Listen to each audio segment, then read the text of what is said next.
So I'm sure more folks will be joining us as we go. But to officially kick things off, thank you once again to my friend and Right to Breathe board member, Dr. Mark Lund, for coming to share his, well, we were saying observations and learnings, I guess would be the way to say it correctly, because the COVID thing has really created some unbelievable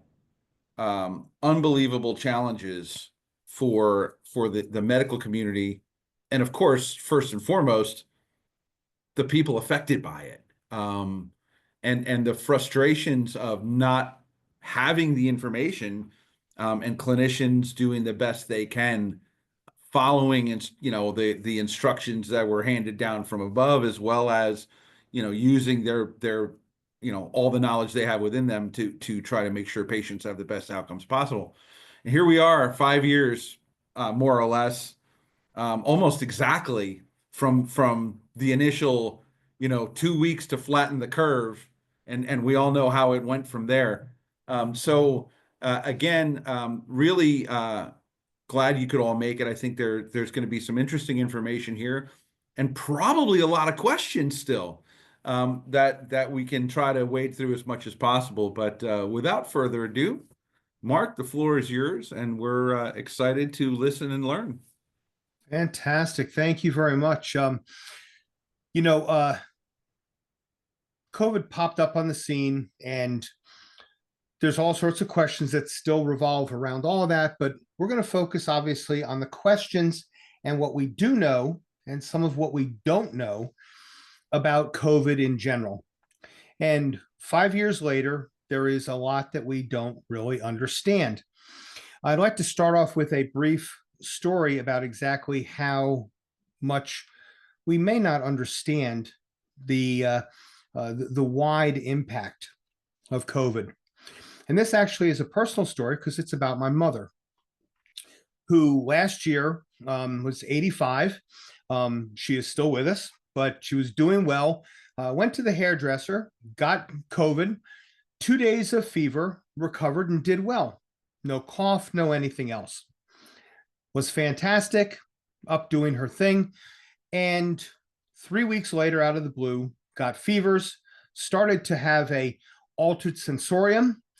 About 3 days later, after not being able to get her fever controlled, as well as her progressive issues with her thinking process, and having a critical care physician as well as a critical care nurse, we said, all right, we've now extended where we can go to, and we brought her to the hospital. At that point, with everything else being done, it was determined that she had a encephalitis and encephalopathy.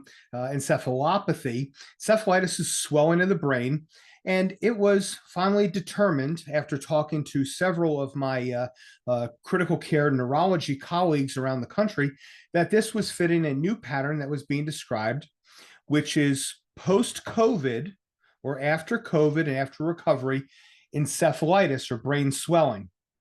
Now, the doctors in our hospital refused to call it that because they said, well, there's not enough information to actually be able to point to it. So academicians understood it, but here, literally 4 years and change after COVID, they didn't understand. She spent the next 6 months between the hospital and a rehab learning how to feed herself again, to hold a fork, hold a spoon, etc., and finally was able to come home before the holidays. So again, why do I bring this up? Because there's so much still that we don't understand, particularly about the things that come up subsequent to COVID. And post-COVID pulmonary syndrome is one of those that is clearly known, but we're still learning about it. So what is long COVID pulmonary syndrome? It's a persistent condition that continues for weeks to months. How many months? We're not really sure. After the initial SARS-CoV-2 or COVID infection. According to a definition by the World Health Organization, it's characterized by symptoms that impact daily life, particularly fatigue and shortness of breath, lasting at least 2 months after resolution of the rest of the COVID infection. The condition is also in some literature referred to as the post-acute sequelae of COVID-19, or PASC. And again, it's recognized as a multi-system condition with significant pulmonary complications. So it's not just limited to the lungs. It is literally a body-wide impact. So what is the prevalence? How common is this problem? So overall, long COVID prevalence is 36% among those who tested positive for COVID-19. So over 1 out of 3 will develop long COVID. So this is a major issue. And as we'll find out, the demographics suggest it's a major issue for other individuals in particular. But overall, all comers, 36% of those people who have COVID will develop long COVID. Now, when we start to look at just pulmonary complications, it is estimated that roughly around 14% of those who recovered from COVID-19 had pulmonary complications. In the United States, long COVID, pulmonary symptoms, pulmonary long COVID, have decreased, but they're still significant. Between June of 2022, when it was 18.9% of all individuals who had COVID, we've now dropped in June of 23, a year later, to 11%. So as it continued to really drop, we don't really know, but that information will be obviously important for us to understand. Data always lags behind the actual time marks.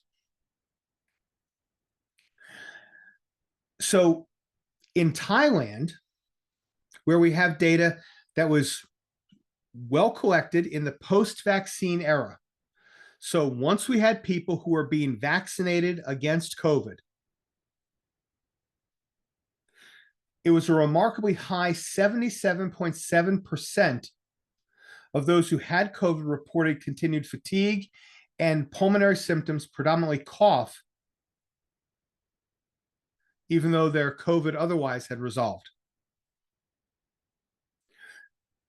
Making us wonder, obviously, whether or not the vaccine is helpful or not. I'm not going into why, yes or no. I'm just bringing up the fact that if over 3/4 of people who were vaccinated now develop long COVID, but those who weren't were developing it in the range of about 14%, what's the difference there? We have to ask a question. So epidemiologic factors are those factors in populations. Who might be at greater risk? Who might be at lesser risk? What are those factors? So what are some of the key demographic elements that influence risk?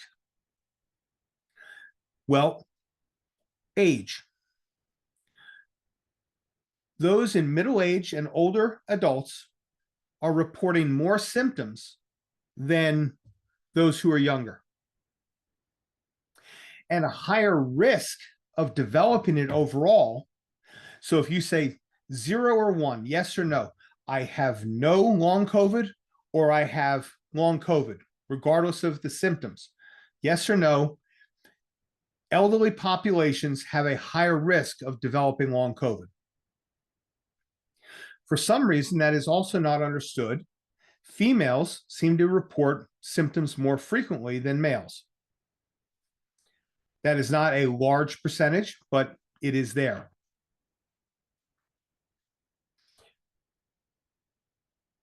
The mission, vision, the purpose of Right to Breathe is clearly to help those who have pulmonary issues to be able to lead their best life. And I am not saying that as eloquently as Joe would be able to clearly and succinctly say precisely what the mission is. But overall, it's to help people with respiratory disease to be able to lead their best life, to have the reduction of symptoms, highest quality of life, to be able to do the things that we all want to do with our lives. And therefore, the predominance of people who are ever going to be in this group are those who have pulmonary disease. Asthma. Pre-existing asthma increases the likelihood of long COVID by 41%. That's pretty significant. Let's bring it even closer to home, COPD. Patients with chronic obstructive pulmonary disease have a 32% higher likelihood of developing long COVID. Said another way, for those who sort of think about some of the statistics and have read some of the literature, but COPD carries an odds ratio of 1.94 for the development of long COVID. Equal ratio would be 1 to 1. So it's almost double when we look at just pure odds ratio in this one study. Those who have COPD have a four times increased risk of developing severe symptoms requiring either the ICU or the ICU with mechanical ventilation support. So I know we talk about GOLD criteria a lot. So the specific GOLD 3+ outcomes: severe COPD patients demonstrate worse survival rates compared to those with milder COPD. And, quote, a significant portion of those with GOLD 3 or higher require advanced respiratory support. And there is an increase in non-COVID, not COVID-related respiratory mortality, death from non-COVID causes after COVID-19 infection. But let's say we do okay and we don't need to go to the ICU, or we go and we get out of it and we're good and we get to go home. We all know that COPD has exacerbations. So did having COVID change the pattern of exacerbations in patients with COPD? And the answer is, unfortunately, yes. There's a significant increase in the annual moderate and severe exacerbation rate after COVID-19 versus before COVID-19. Now, that's a general population, but sometimes it's hard to be able to say, okay, let's dig down far enough into all this data that we can find all the people who had COVID versus those people that are equally matched in the same severity of disease, who never had COVID or never maybe had a vaccine for COVID where they were exposed. So by looking just at populations before and after COVID-19, is there any change? And the answer is yes. So it's a big population. We can't say for any one person what that really means. But as a population, we've seen a significant increase annually in the moderate and severe exacerbations now that we've got past COVID. The incidence rate for a moderate exacerbation is just over 1, so a little bit more than a 50-50 flip of the coin. But there is an association with severe exacerbations, with the incidence for a severe exacerbation in those who had COVID of 1.315. Again, 1.0 is just about equal.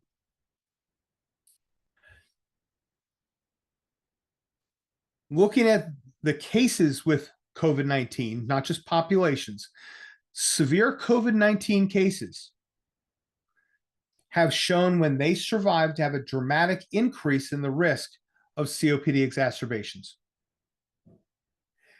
And the odds ratio is 4.7 for increased severe exacerbations. So you have an increased likelihood of almost 5x for the frequency or the likelihood of developing a severe exacerbation. And the rates are even higher in those with, again, severe COVID who needed the ICU. Why am I bringing this up? It's always important to understand what our risk is. If we don't understand what our risk is, then we can't understand when something is different,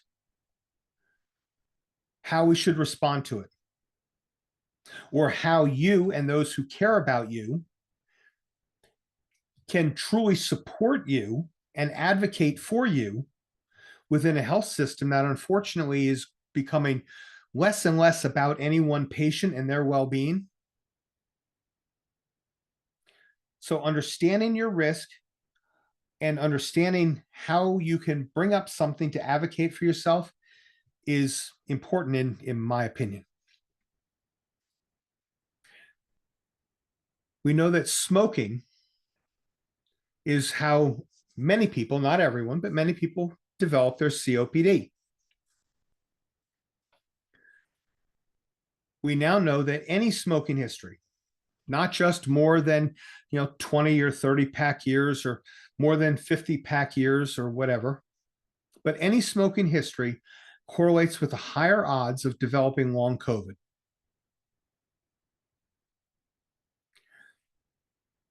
The smokers show an odds ratio of 1.55. So again, significantly elevated, not massively, but significantly. And there's a number of potential ways that smokers are actually increasing their likelihood of developing long COVID. The airway is already irritated, it's inflamed, and therefore is at higher risk of viral toxicity because it starts at not a normal baseline, but one that is abnormal. In addition, immune dysregulation. We know that smoking changes some of the immune system, particularly in the lungs. And there's a number of different reasons for that, but it is certainly a risk. And then you may remember that during COVID, and there's not clear science on this, but there's some question about angiotensin converting enzyme. And some of you may have a blood pressure medicine that is an ACE inhibitor. And some of you may have known someone or you themselves have had issues with cough when taking an ACE inhibitor because of some of the ways that it impacts the airway epithelium. Well, there is a cross interaction between the COVID virus and its pathology and this ACE pathway. And there were questions back then as to whether or not there were significant benefits or detriments to being on ACE inhibitors. But anyway, smoking is known to potentially cause anomalies in this angiotensin converting enzyme 2 pathway and therefore increase the risk of developing long COVID. Let's take a step back for a moment and look at severity just to sort of reinforce a couple points here. But in patients with COPD, they demonstrate higher COVID-related hospitalization rates. So if you have COPD and you developed COVID historically, and again, things have changed a little bit, the rates of hospitalization were much higher. As we just mentioned, there's an increased risk of severe disease or death compared to those who had COVID-19 who did not have COPD. And the oxygen requirement, it was higher likelihood that someone with COPD would need supplemental oxygen support, even if they didn't need oxygen before that, they would need it during the middle of them battling COVID. And again, this increased likelihood of oxygen supplementation, the need for oxygen supplementary, was found to be due to increases in this ACE2 expression. There's probably some really good questions percolating right now as to, well, what does that mean? Or how do we do this? Or what else do we do?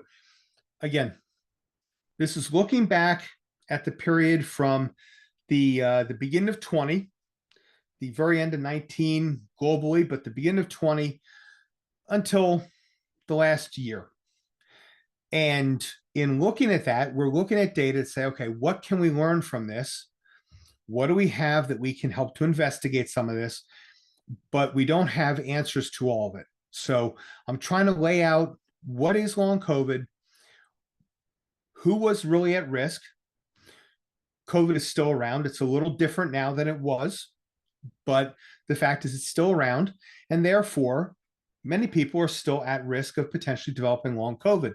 So I'm trying to make sure that we have an understanding of why this is, what it was, and then what we can take away as we move forward as more educated and wise human beings, understanding what went before and how we can start to think about how to use this in our own future as a society, in the practice of medicine, and individually in our own lives and our own families.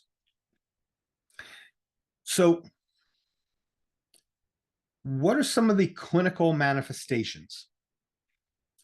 Well, as one could tell, in pulmonary long COVID, most of them have to do with respiratory symptoms. Now, you can have long COVID in a number of different sort of systems, a lot of different presentations dependent upon that.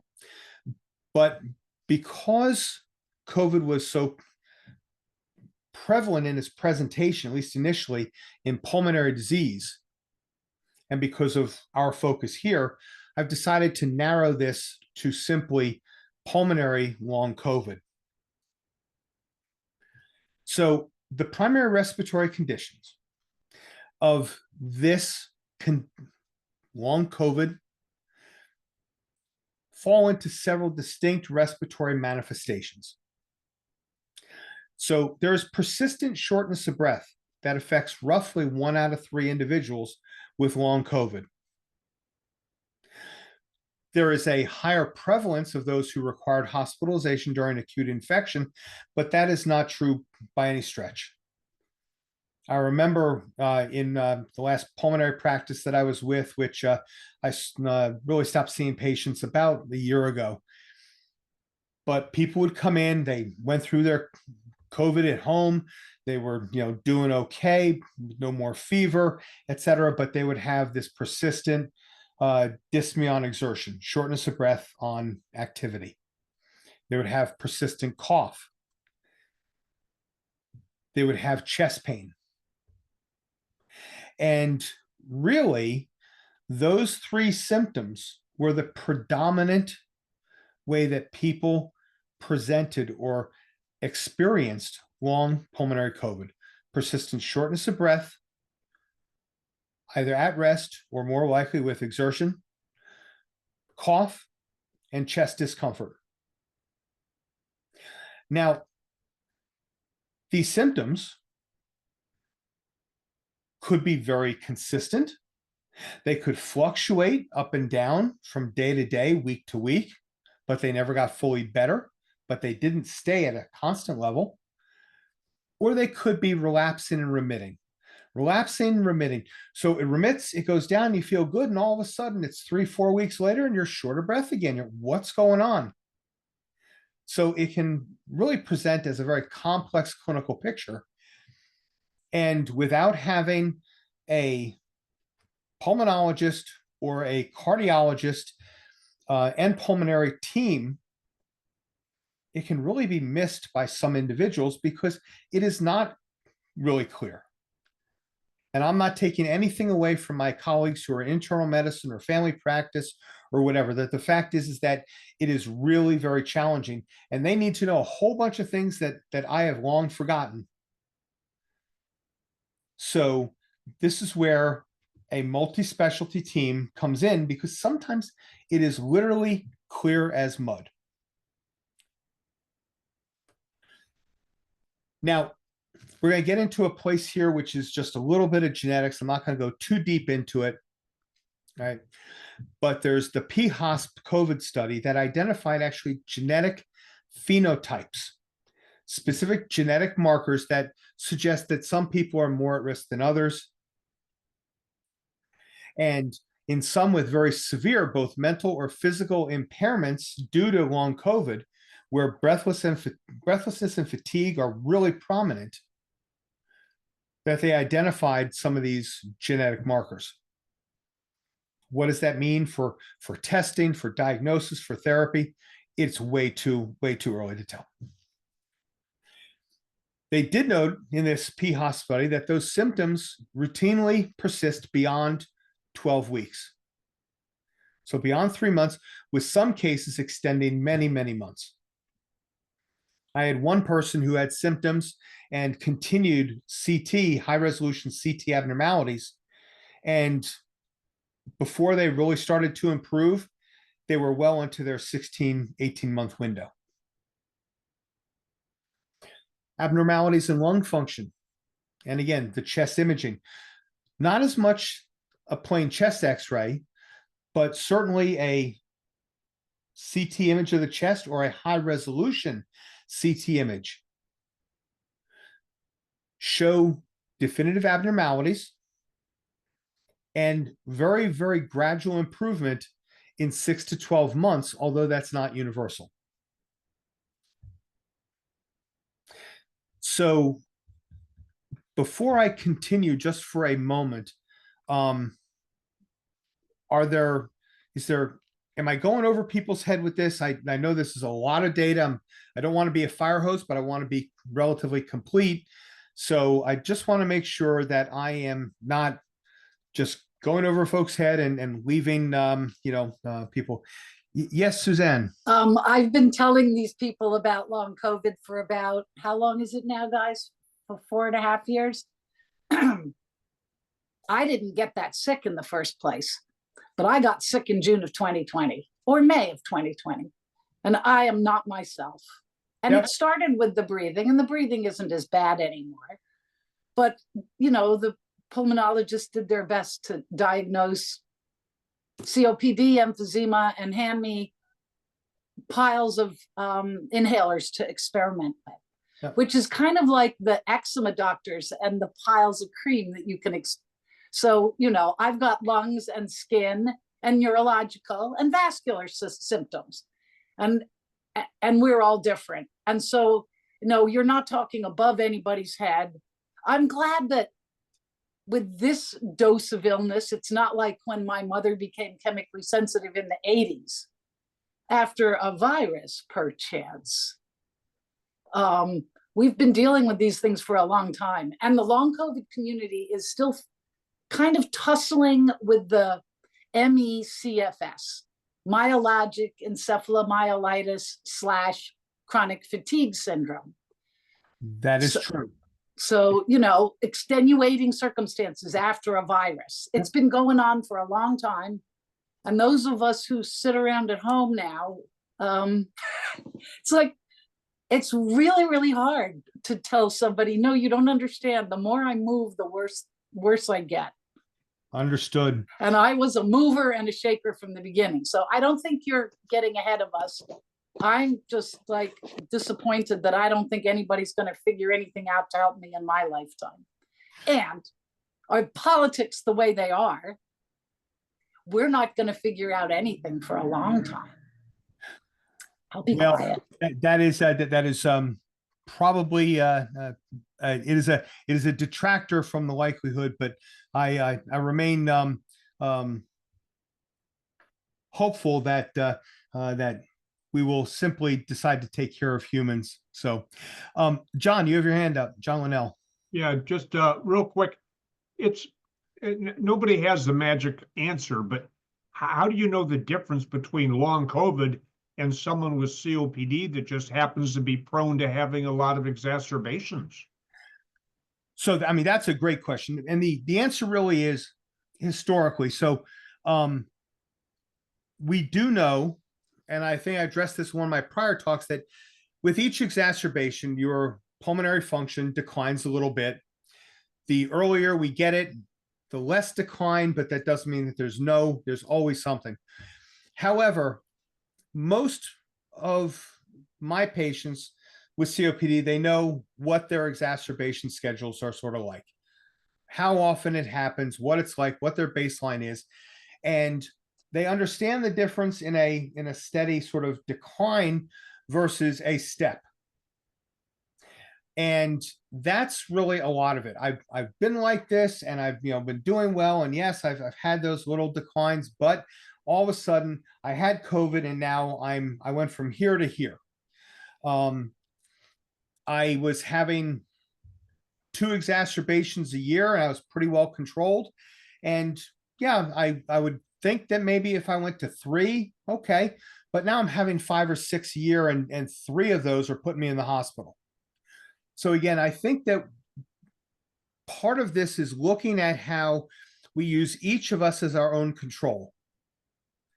What are we like before? What are we like after? Because in some ways, we may have a hard time telling.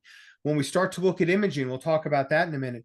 When you start to see someone who has standard chronic bronchitis and you have thickened bronchial walls, but the alveoli are not in bad shape, or you have very little emphysema, and all of a sudden you have not only these thickened walls, but you have thick respiratory bronchioles. You have air filling defects. You have some things that start to look like pulmonary fibrosis. If you do a perfusion scan, you have loss of pulmonary architecture where before you never really had that shown. The thing that sort of brings it together is that, yes, you have COPD, but the stepwise decrement, the fall, is probably not that you developed pulmonary fibrosis on its own, not that you developed interstitial, an alveolar filling disease, but really, how do we put this together in a unifying diagnosis? But the answer is that there is no sine qua non, there is no one single thing that we can do a test for, which is what my mother wound up with the encephalitis aspect. But there's no one single thing that we can say, here, this is the definitive study, you have this. So great question, John. Did I answer that sufficiently? I hope I didn't just go in circles. Okay. All right. So what do we know about this? So I'm going to I'd like to make sure that I give enough information. I don't mean to try to make us into biochemists and cytokine chemists and immunologists, et cetera. But I think it's important just to understand that we understand some of what's going on, but we don't understand everything. So what is the way that this long COVID develops? And the fancy word for that, because us doctors, we need to feel special, so we come up with big words, and it's pathophysiology. So pathology, the problem that is affecting the way that things normally work, which is our physiology. So we know that our immune system tends to get dysregulated. We have alterations in the T cell populations, and we learned a lot in the 1980s about the difference in B cells and T cells, and T cells were one of the big problems in AIDS. And the T cells become exhausted. And with the exhaustion of those particular cells, that they lose some of their function, there are reductions in, again, not trying to get off too far, but there are 2 types of memory cells. There's CD4 and CD8, and these effector memory cells are reduced in number. And that's why we don't have a really good immune response to it after we get ourselves through the first time. Now, by the way, we do have an immune response, and herd immunity is something real, and I believe in that, but we don't have a great one. We also have an elevation of pro-inflammatory cytokines. So cytokines are these chemicals that our immune system produces that, in this case, are pro-inflammatory. They start and they fan the flames of inflammation. And these are a couple different types of what are called interleukins and tumor necrosis factor. But these persistent elevations are why we have, as you'll see, this chronic inflammatory response. So really what long COVID is in great part is not continuing inflammation, or I'm sorry, not continuing infection, but continuing inflammation. And this immune dysregulation persists well beyond the acute infectious phase. So we have an infectious phase when we're sick, we have COVID and we have virus and we can transmit it.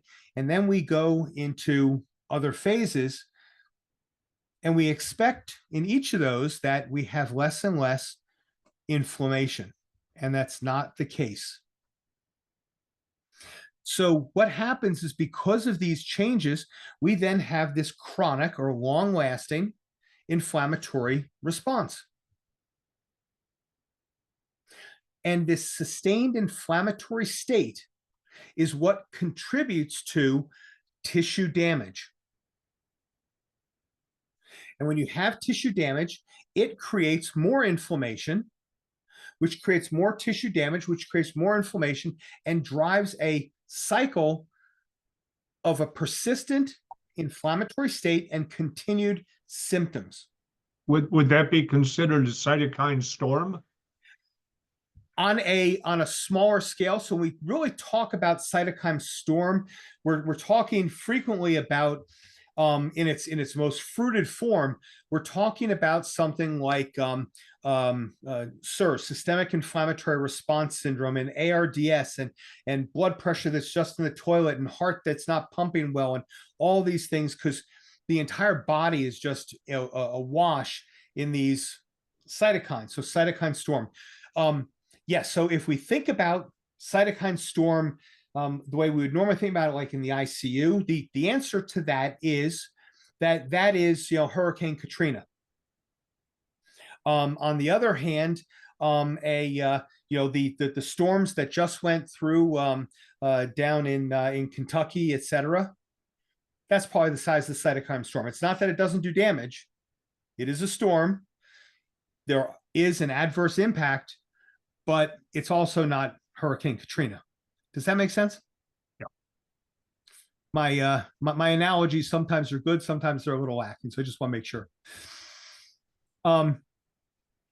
So you have all this inflammation, you have tissue damage. Okay, what tissues are being damaged? Well, number one, there's direct viral damage initially to the lung tissue, but then you have this inflammatory state that causes ongoing damage to the lung tissue.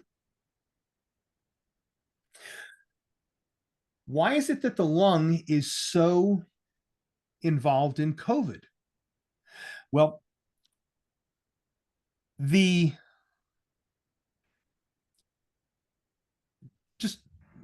I want you to think about something for a minute. The entire amount of blood that you have in your whole body, which is about 5+ liters. So think about 5-liter size soda bottles. In every single minute of every single day, the same amount of blood that goes through your entire body, your brain, your heart, your kidneys, your liver, your muscles, everywhere, the same amount goes through your lungs. The lung has a huge vascular bed. And because of that, when the lung tissue is getting damaged, that's one thing. But with all these inflammatory mediators, as well as some of the viral insults, the blood vessels are lined by certain cells called endothelium. And the endothelial cells are inflamed or damaged, And that causes dysfunction of those cells that line all those blood vessels, not just throughout the rest of your body, which is true, not just in your brain, which causes some of that, you know, brain fog that people talk about after COVID, but that dysfunction of those cells causes a procoagulatory state. The way that our body knows, if you cut yourself and you're bleeding a little bit, the way your body knows to stop the bleeding is because the endothelial cells were damaged. And they set off certain changes electrically and chemically that lead you to having platelets come and starting to close off that wound, leading to platelets that were sitting ready for action on the vessel walls to what's called demarginating, freeing up and going to that site where they then start to build up and form a clot. So now this tissue injury causes you to start having small micro clots in your lungs. And as those micro clots get bigger and you have more endothelial disruption, you have impaired blood flow. And one of the most important, not the only, but one of the most important jobs of the lung is to take oxygen from the atmosphere and get it into the blood, and take carbon dioxide from the blood and get it back into the atmosphere. So impaired blood flow by default is impaired gas exchange. And impaired gas exchange means reduced oxygen delivery. So now through this inflammation and this damage to the lung tissue directly, and through this inflammatory cascade that is persistent, we're further damaging the lungs, damaging the blood vessels, and leading to clots, impaired blood flow, reduced oxygen delivery because of the impaired gas exchange.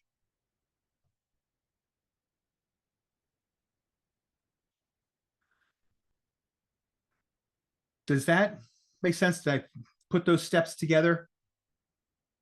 Okay.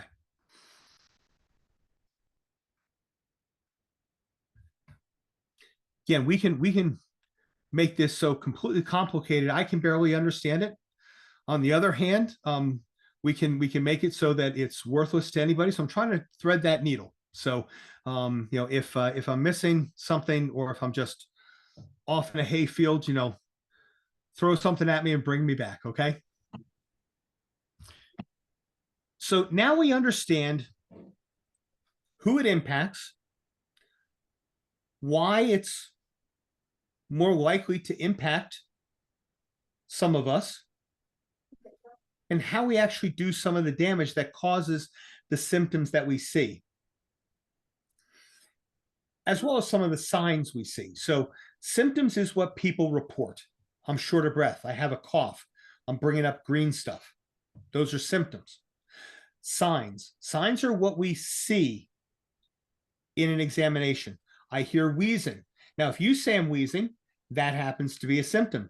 If I hear it with my stethoscope, it becomes a sign. So it can be both. When we look at a CAT scan and we see these changes, or we look at the breathing function test and we see changes, those are now signs. Those are evidence.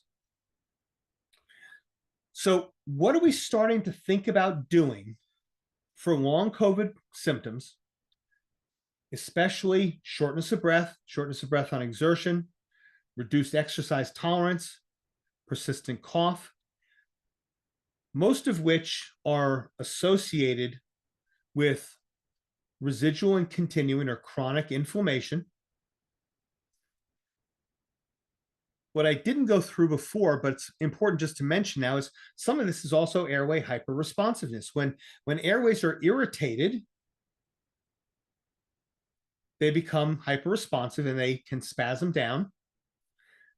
And therefore, with this chronic inflammation, we also have an increase in the hyperresponsiveness of these airways. And we have chronic inflammation and tissue damage we have the potential for evolving or continuing to progress fibrotic processes or scarring in the lungs. So where do we go and what do we know? Well, here's where we have a lot of good ideas, but we may not necessarily have enough information to say that it is the gold standard.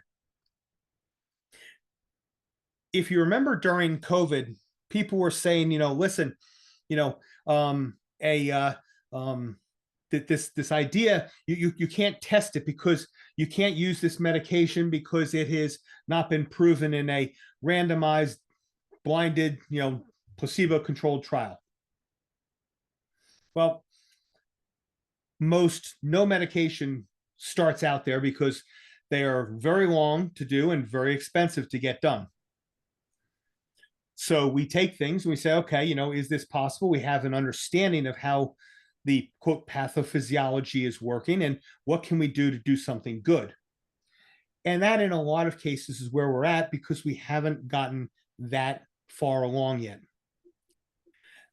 You all are familiar with beta agonist, both short-acting and long-acting beta agonists, as well as the additional benefit of anticholinergics. So in people with long COVID, particularly those with a history of asthma or COPD, we will use those and use them aggressively. Why? Because we understand that in that post-viral airway reactivity state, which is very prominent in most viruses and certainly with COVID, that we need to do something to try to mitigate that hyperresponsiveness, the bronchospasm that comes along with the underlying disease. So if you may have only used a lower dose, or maybe were less frequent or hadn't used a long-acting beta agonist in a while, although that's sort of the standard of care, or you had not been placed on a LABA-LAMA combination, you would probably be placed with a long-acting anticholinergic if you were to develop long COVID. Again, looking at whatever we can do to try to calm down some of that reactivity.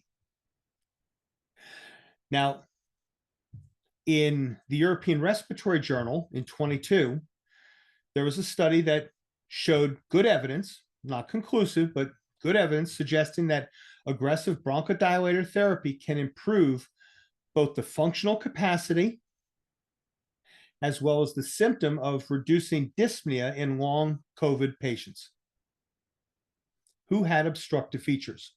So again, who had obstructive features, those with underlying COPD of any level of severity, those with asthma. So aggressive use of bronchodilators can certainly be important.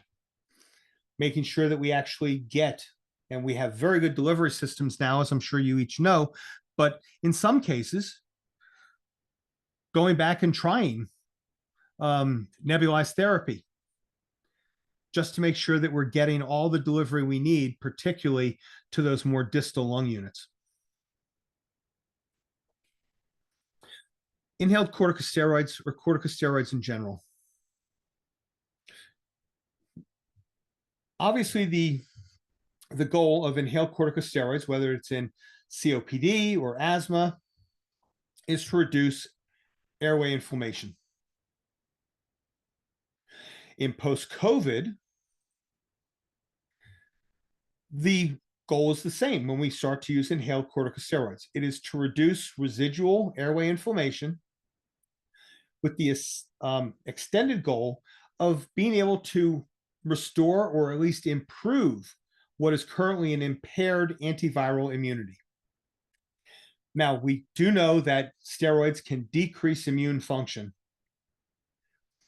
but if we were talking about before how we had this cycle created, the fact is that if we can do something to break that cycle, we have impacts not just within that cycle, but outside of it. And one of those could be an impaired immune response that will help to mitigate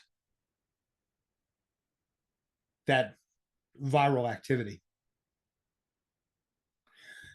The inhaled corticosteroids show clinical improvements most commonly, most credibly in persistent cough and wheezing as the symptoms.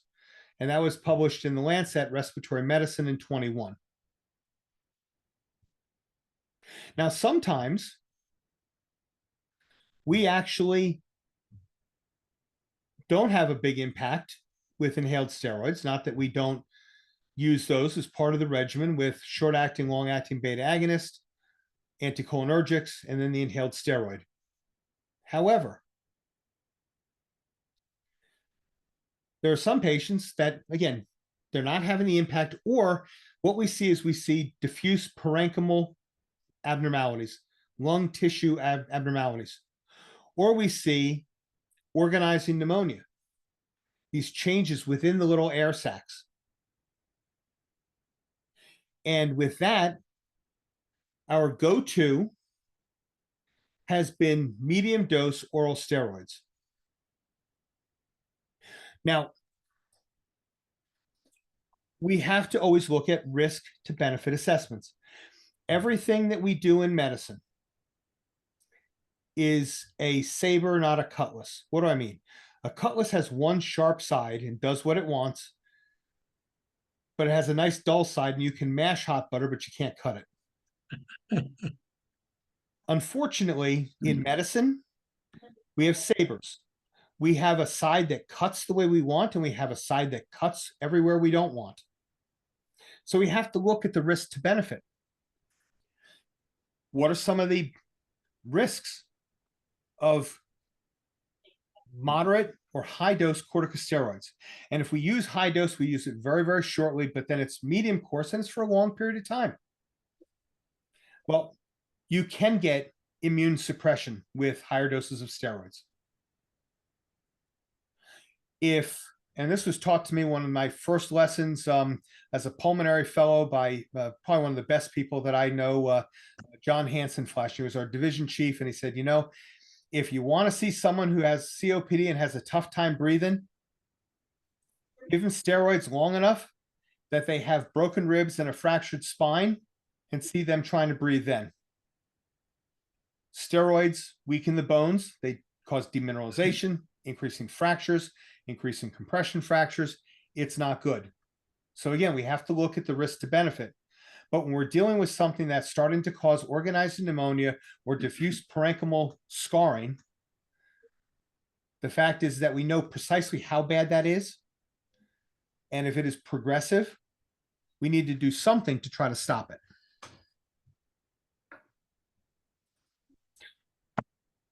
Part of the process that causes this scarring is fibrosis. And there are antifibrotic therapies.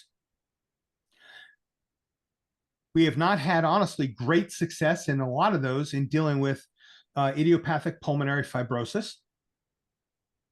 Nonetheless, they are antifibrotic. One example would be pirfenidone. And these are under active investigation for post-COVID pulmonary fibrosis. Their investigation goes back to 2020, published in the Lancet Respiratory Medicine again.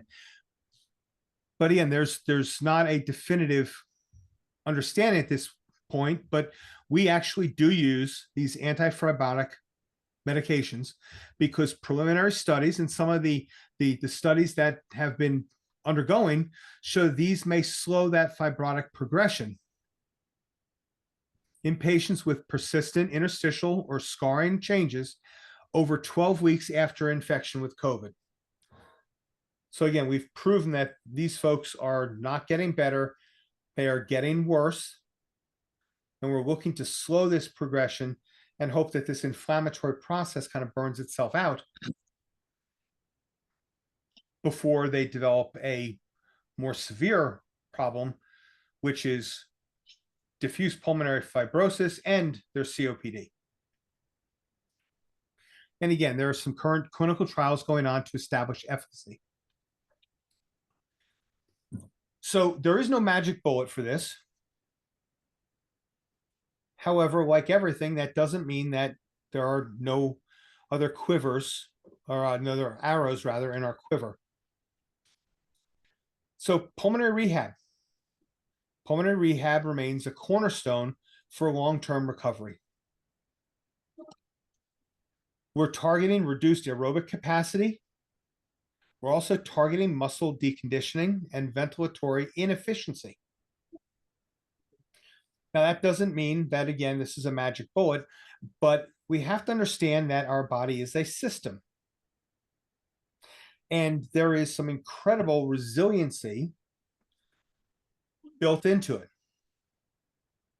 So if our heart is doing better, our muscles are doing better, and we are simply conditioning ourselves, even if the lung is not significantly changed, the way that people experience life is changed. So again, important factors to consider. And those of you who have been through pulmonary rehab probably realize some of the important benefits of just getting out and moving. So what are the core components of this that have been looked at regarding its use in long pulmonary COVID? Well, simply increasing endurance training like walking on a treadmill or stationary bike is actually really, really important. It improves the muscular conditioning and how the muscle actually uses oxygen. Resistance exercise combat what's called sarcopenia. As we all get older, we realize that if we look at Arnold, no question, everyone knows Arnold Schwarzenegger knows his bicep. But his bicep is not like that, even if he continued to work out, and he does. Or if we take a look at Sylvester Stallone, who continues to work out, he doesn't have that same bicep because as we get older, some of our muscle cells die. And we have less of them. Penia means less, sarcomere or muscle. So we have less and less muscle.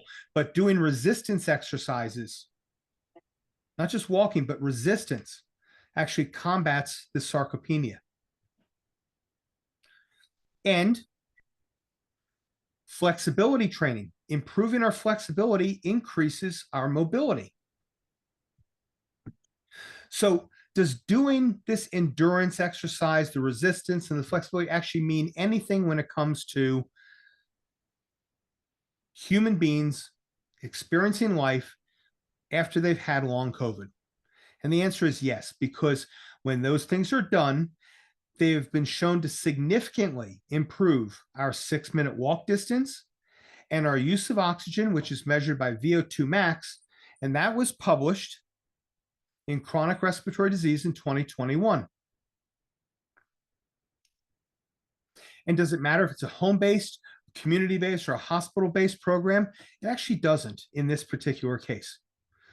I honestly think that anytime you have a fully trained, qualified respiratory therapist who is specializing in pulmonary rehab in front of you, that you will get the best outcome. But I think this is a case here of, at a minimum, we just need to be doing something. Breathing techniques. Again, those of you who have been through pulmonary rehab, you were taught how to do diaphragmatic breathing or how to do pursed lip breathing to increase your respiratory efficiency and reduce that dynamic hyperinflation. All critical in long COVID as it is in COPD.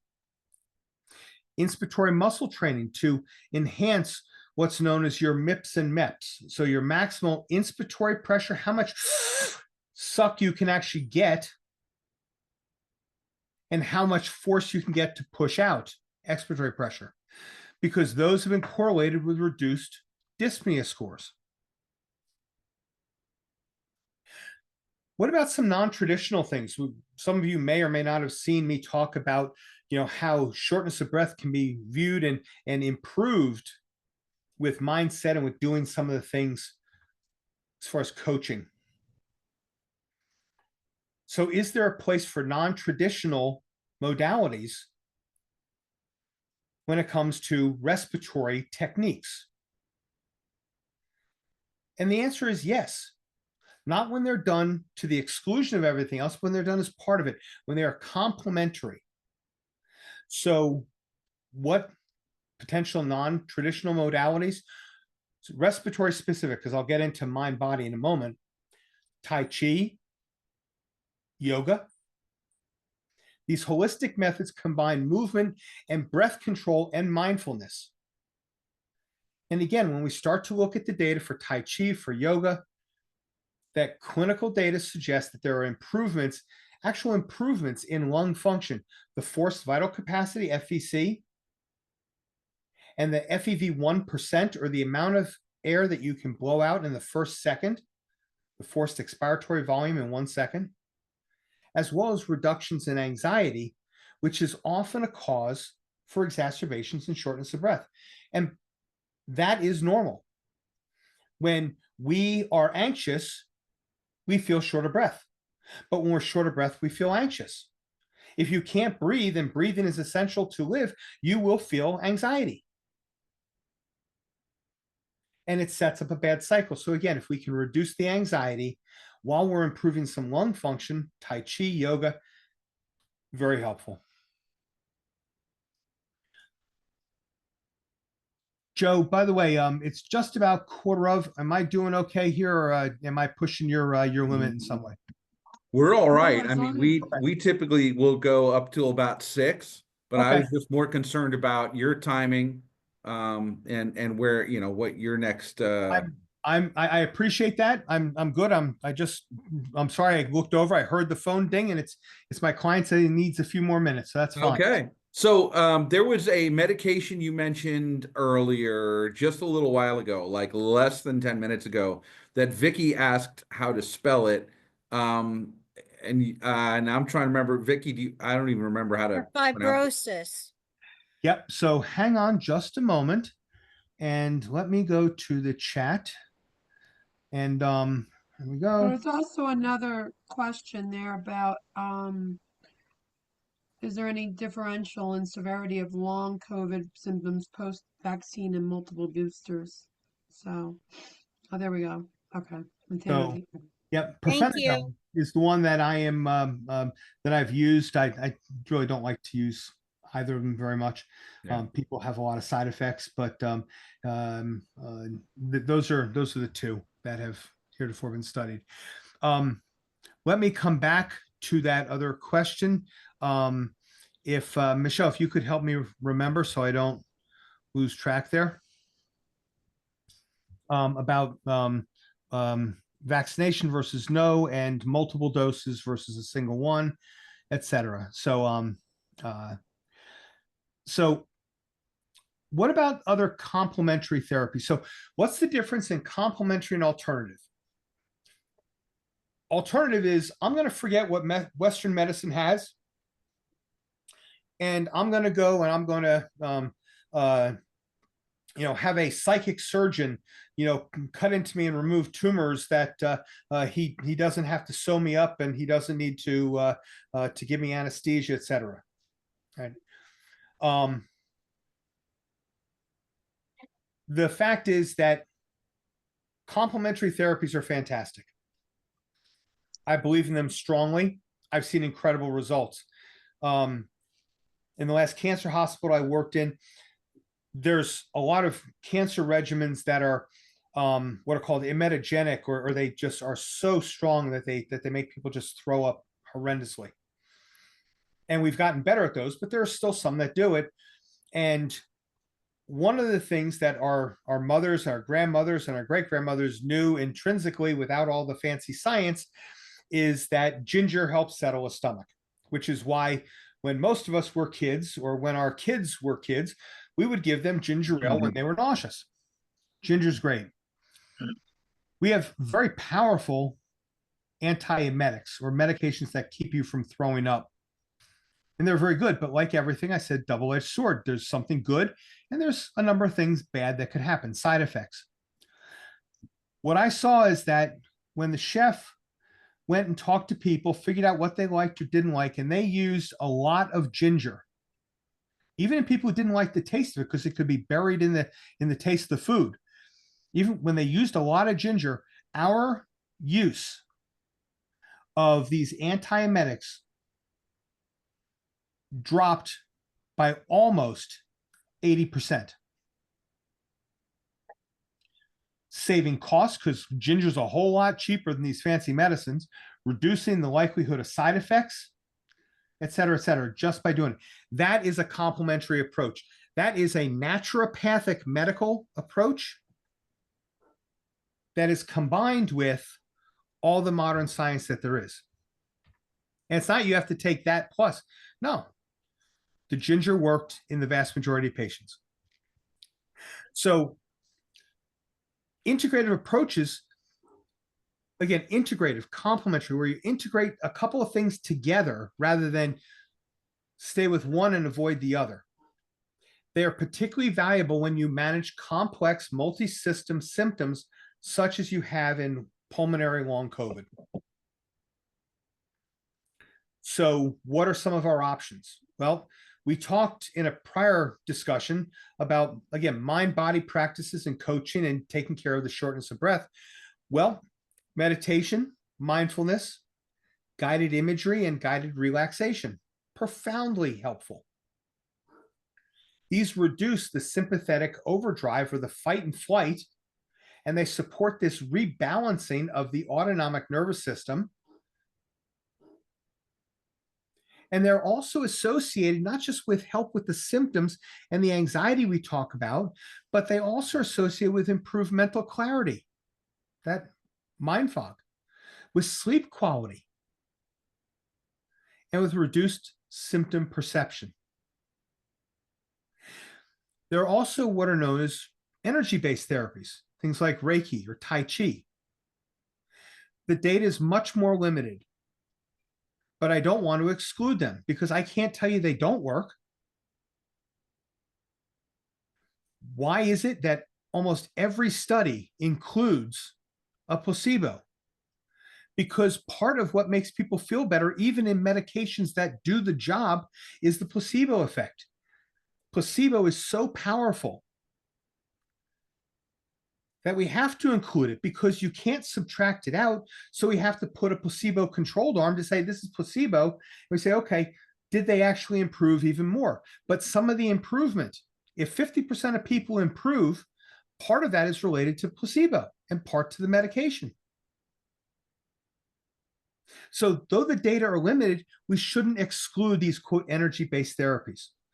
But patient-reported outcomes suggest there are benefits in fatigue, in breathlessness, and just the emotional resilience. So let me quickly go through a couple of the long-term outcomes here. So recovery patterns. Longitudinal studies are varying in recovery trajectories. They're all over. Symptoms typically peak between 6 and 12 months after COVID, which means that they peak then. So again, some people might have their symptoms get worse and worse and worse for up to a year and take another 6, 8, 9 months or longer before they resolve. That being said, many patients who have long COVID do not return to their pre-COVID health status even after 2 years. Specifically, complete recovery rates remain astonishingly low at 23.2 months after infection, so just about 24 months.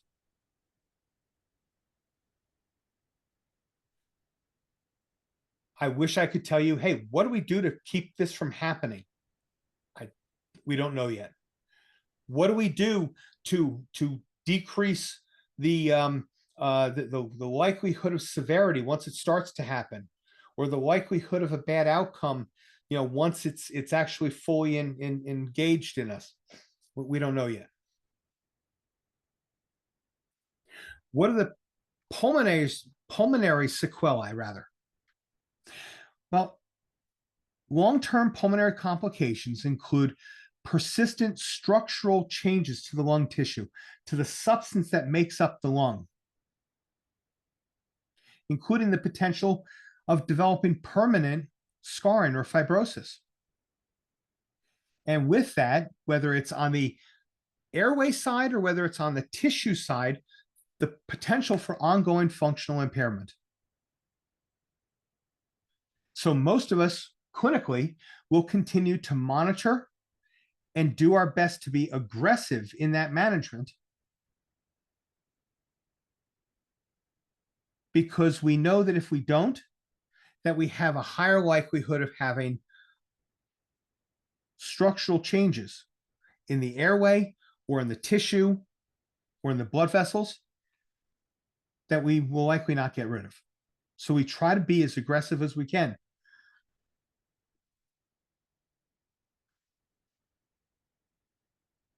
The impact of pre-existing lung disease, both on the duration and recovery. Unfortunately, once you have COVID and you start to have long COVID, there's a significant deterioration in COPD control as measured by the MRC, dyspnea scale, the frequency of exacerbations, and non-COVID pulmonary related mortality. What would be the takeaway message from this? Oh, I have to be scared of it? No. What you need to be is diligent. So all of us have the potential for not always taking our medications on time or forgetting them once in a while or whatever. But doing our best just to be really diligent in whatever medication regimen that you're on.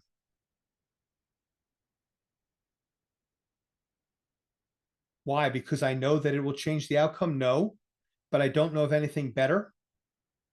And therefore, if I can reduce some chances of you having other non-COVID respiratory problems,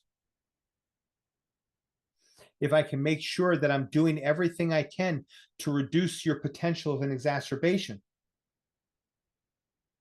then we know that those things are meaningful and that we should be doing something. If you have or know someone who has long COVID pulmonary disease, their recovery period will be longer than those who didn't have pre-existing conditions like COPD. So if you took a 50-year-old and a 50-year-old, one with advanced chronic obstructive pulmonary disease, you name the type, chronic bronchitis, emphysema, chronic bronchitis and emphysema mixed, and a 50-year-old with other chronic conditions but not COPD, they will likely recover faster. And there's a higher risk of persistent symptoms even after you have maximized whatever recovery you're going to have. What are the symptoms? Fatigue, difficulty in concentration, and again, shortness of breath. Interestingly, those who smoked but may not have had significant chronic obstructive disease yet, in long COVID, they have a higher likelihood of developing sleep disorders, anxiety, and depression.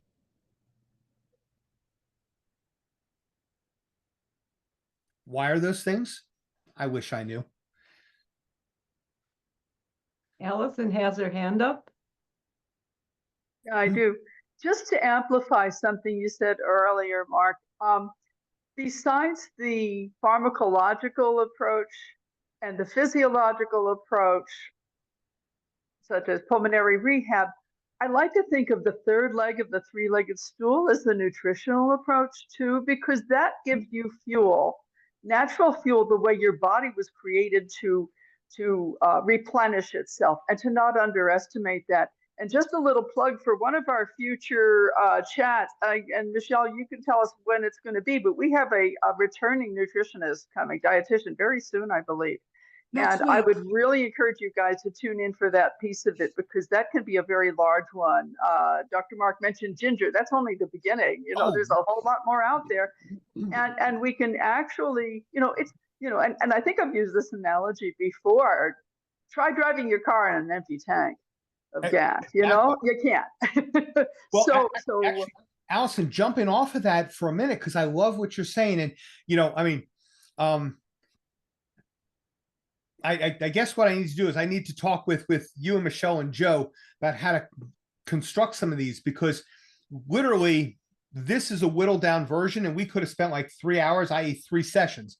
But I love what you're saying. We talked about depression. We talked about mind fog, clarity, right? We talked about inflammation. Well, our gut is the productive site of over 90% of the neurotransmitters that help our brain to think clearly, to experience joy, to experience happiness. Current research is on our gut being kind of the source of a lot of illness or a lot of wellness. It's some new stuff coming out that's really exciting. 100%. It's also so, and that's why, by the way, they refer to it as one of the nervous systems. Yeah. So, but when we're eating the wrong food, right? And sugar is a great one, right?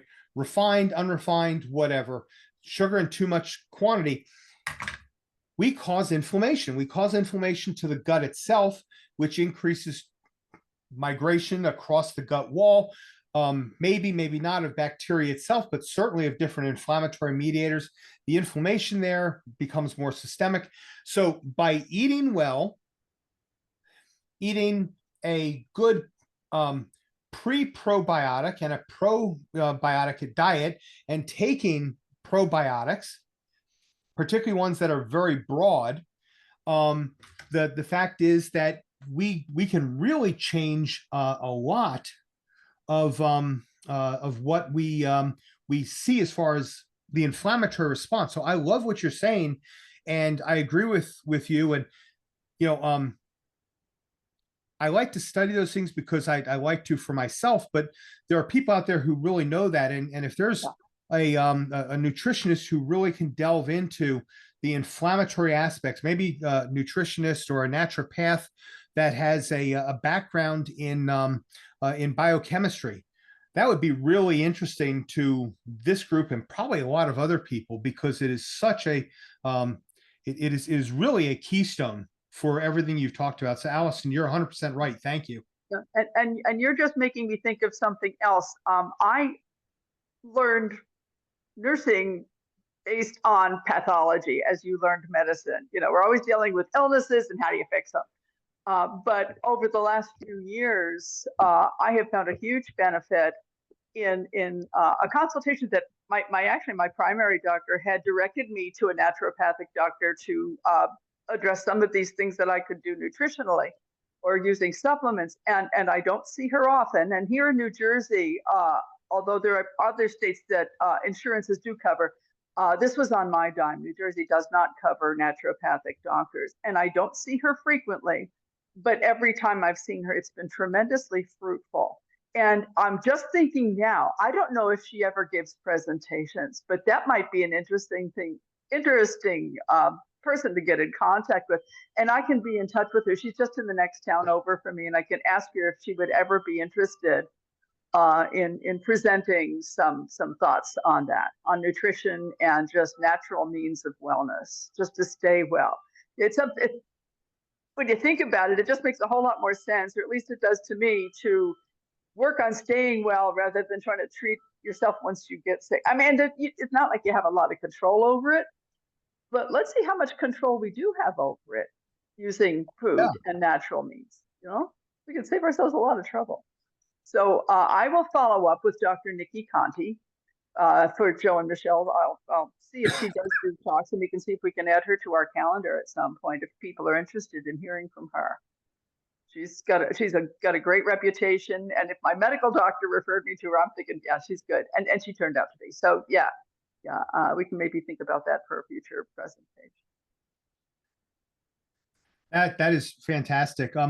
I'm just actually typing in. Now, this is not medical recommendation. This is something I use. I did a lot of my own digging for it. But I'm putting in a probiotic that I think is absolutely phenomenal. And it's available in a shelf-stable form, which a lot of the real good ones, you need to have the refrigerated variety. But it's called, it's by Vital Planet. It's Vital Flora Advanced Probiotics. It's actually 100 billion colony forming units. But as compared to most probiotics you get that have 2, 3, maybe 5 different strains, this has 100 different strains in it, which really repopulates the gut well, and 10 organic prebiotics included in it as well. It's available on Amazon. I absolutely love the stuff.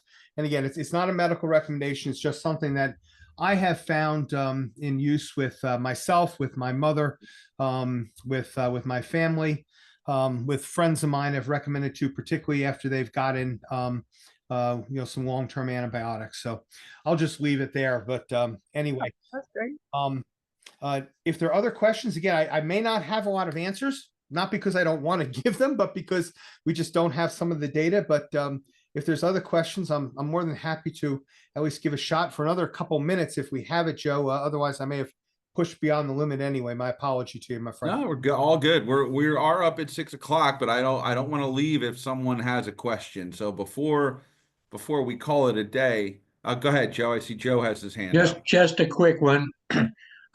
Is there a length of time or recommended stopping time, let's say, for azithromycin taken on a 3-day-a-week basis? How many years or whatever would you recommend or not recommend? That's all I can say. Sure. So, and do you mind if I ask the 3 times a week azithro? That's 250 or 500? 250. Okay, and that's being used for suppression of a pulmonary infection, or is that being used for inflammatory? Maintenance, inflammation maintenance. Okay, all right. So, as you can tell from the questions I just asked, azithromycin is interesting. It is an antibiotic and it works well. One of the cool things about it in general is that when you take it for 5 days, it actually stays in your body and works for about 10, sometimes 12. So that's why the regimen is so short. But while we know that it has impact as an antibiotic, it also has anti-inflammatory effects, which is one of the reasons that we use it. So on the antibiotic effect, we take that for just a bronchitis or another infection. On the other hand, there are some different infections that we need to give it on a longer term basis for suppression of the infection, or as part of a regimen to take care of eliminating the disease if possible. Some of those are the kissing cousins of tuberculosis. When we look at it for its anti-inflammatory effect in chronic inflammation, no, there isn't a set time that we need to stop it. We go by, okay, what is the likelihood of continued development of inflammatory scarring? What is the risk to benefit again, right? How do we judge that? We also, as we're looking at those things, where are you in the cycle? I'm about the end of the 3rd year Okay. of 3 times a week, and I've had a few infections during that time, pneumonia once and paraflu, whatever. And anyway, doxycycline is what's given to me to fight those. I just, Yes. I stopped the azithromycin during that time, but Yeah. I go back to it. That's all. I didn't want to extend your time here today. I just wanted to ask. Answer the question. And so the answer is, if you're using it for an anti-inflammatory, anti-fibrotic type effect, you're going to go on as long as there is a significant likelihood of you taking an untoward downturn. If we lost control of that, we don't want to typically give the azithromycin at the same time we're giving another antibiotic, but that's just to try to avoid other issues. But having a period of a week or 2 weeks off of that while you're taking another antibiotic is not a big deal. But then getting yourself back on again, we're using it for a different reason. So Right. I've had Right. people who have been on that for many, many years. Okay. I was just curious. Thank you very much. Other questions? All right. Well, thank you very much. Thank you, Joe, Allison, Michelle, for the honor of talking to everyone today. And we'll kind of go from there. And by the way, let Joe know so he can let me know whether you liked this presentation style or my other, where I gave a lot of slides. I may have to go back to slides, but I figured I'd see how everyone appreciated my take on just flapping my gums and speaking for an hour. So, Dr. Mark, yes. Dr. Mark, you hear me? I'm sorry. I didn't get to unmute myself fast enough, but I have a quick question. Have you come across anyone other than myself who is experiencing a salty taste, an intense salty taste where food taste is salty, water taste is salty, and even if you're not eating? And I do have a respiratory. I have bronchiectasis with MAC. I'm not on any type of medication. This thing just kind of happened the end of January. I had COVID in June and had lost my sense of taste and smell for 2 weeks, but then it came back fine. And now all of a sudden this occurred. And I've spoken to and I've gone to two ENTs, and they're clueless. I mean, could it be either part of long COVID, or could it be part of the MAC infection? So when we talk about long COVID, again, there's pulmonary, and then almost every system can have some sort of long COVID, including neurologic. And the salty taste could certainly be part of that. On the other hand, I have had people with Mycobacterium avium complex who have had that salty taste, sometimes associated with medication, sometimes without. It is one of the enigmas. What we do know is that people with COVID typically go ahead and have some loss of the sense of smell, and with that, a sense of taste, because those two are together. Most of your sense of taste is sense of smell. However, saying that it's definitively one or the other, the answer is I don't know that I could tell you that, particularly in the venue here. But what I can say is that yes, I have had people who have this saltiness, or some people describe it as a metallic taste in their mouth, it is very annoying because it's persistent, as you said, through water, through things, and finding the right thing that some people milk tastes better, some people it's a sport drink. It's just hard to say. But my sympathies and empathy towards you, because it's one of those things that is just really frustrating to have. No, it really is, because it's going on now.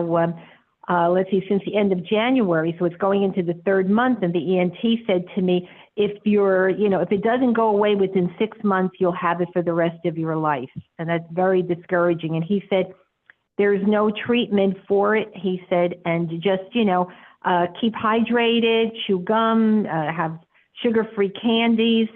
And that's all he could recommend. So, making sure that your mouth is not dry is important. It may be worthwhile just to talk to your primary care doctor and just make sure that he or she checks your chemistries, make sure that your kidney function is okay, that your sodium, potassium, chloride, calcium are within normal limits. But barring some of those, if it does last as long, I never say never, but it becomes increasingly unlikely, and it is a problem. And I'm sorry you're experiencing that. Yeah, I'm glad that at least, you have come across this, because the most doctors that I've spoken to, they look at me like, I have 3 eyes. Yeah. And I just said, no, I said, it just came out of the blue and everything just tasted salty. A cup of coffee is like you put a tablespoon of salt in it. So I Yes. don't enjoy anything, No, I'm you so, know. But do you think this Vita Flora, is that, I wrote it down, Vital Flora, yeah, and I put it in the, something like that? yeah, put it in the chat. So Uh-huh. I don't know, Michelle, if there's a way to sort of, um, put that out or whatever. Again, it's not my medical advice, just simply, I've had good luck with it, and so have some other people, but it's just a probiotic, and I believe if you're going to do something, then just go ahead and do it fully and completely. So, but worth Well, a shot. what Thank I'll do you. with that, Maria, since I have your email, I just Yes. copied what Dr. Mark put in the chat, and I'll email it to you. That way you have it, all right? Oh, wonderful. Thank you so much. Appreciate it, Joe. Sorry that I couldn't unmute myself fast enough. Sorry that I, all right. Thank you. Oh, good. Have a great day. Yeah. Yes, you too. Thank you. Of course. All right, guys. Well, thanks very much. We will be back next week with Marissa, our dietitian. So I knew keep she was your eyes Wonderful. out. Keep your eyes out for that email will be going out, and we're looking forward to seeing you soon. And thanks again. Take care, everyone. Okay. Take care, Take care. everybody. Enjoy the Go. rest of your Bye-bye. week. Bye. Bye-bye. Bye.